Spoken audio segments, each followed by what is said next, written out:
القاعدې د مسلمانانو غوښتي په قطر کې د فوټبال نړیوال جام نه د ځانونه لرې وساتي.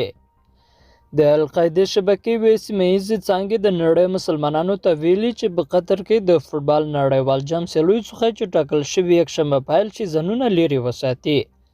په یوه اعلامیه کې چې د سایټ په نامه ډلې خپره کړې، د عربو په ټاپو کې د القاعدې څانګې په قطر کې د فوټبال د سیالیو په خلاف ګواښ نه دی کړی او نه یې هم پرې د برید خبرداری ورکړی.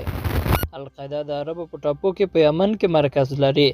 په اعلامیه کې القاعدې په قطر انتقاد کړی چې د عربو ټاپو ته یې غیر اخلاقي، همجنس بازان، د خدای نه منکر او فاسد کوونکي خلک راوستي دي. القاعدې ویلي چې د فوټبال دا سیالۍ د ظالمونو لخوا د اسلامي هیوادونو د قبضې څخه پام بل خوا ته اړوي. په اعلامیه کې ویل شوي، موږ خپلو مسلمانانو وروڼو ته خبرداری ورکوو چې دغه لوبې دې نه تعقیبوي او برخه دې پکې نه اخلي.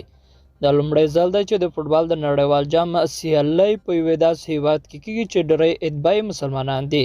سره له دې چې په قطر انتقاد دی چې د همجنس بازانو په ګډون د بشري حقوقو درناوي په برخه کې ښه سابقه نه لري او ټولنیزو محدودیتونه هم پکې شته، خو دا ځل یې ویلي چې په دې سیالیو کې ټول کسانو ته هرکلی وایي. قطر چې یو وړوکی عربي هیواد دی، د ټولو وګړو شمېر یې تقریبا 3 میلیون دی چې ډېری کارکوونکي پکې د بهرنیو هیوادونو خلک دي.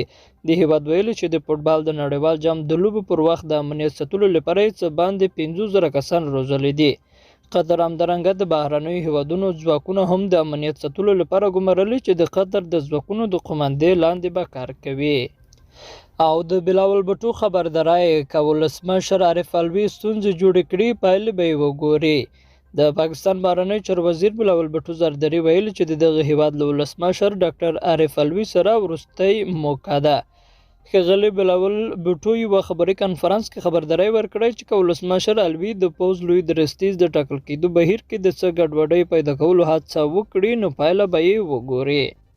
درنو لیدونکو، له ملتیا ومننه.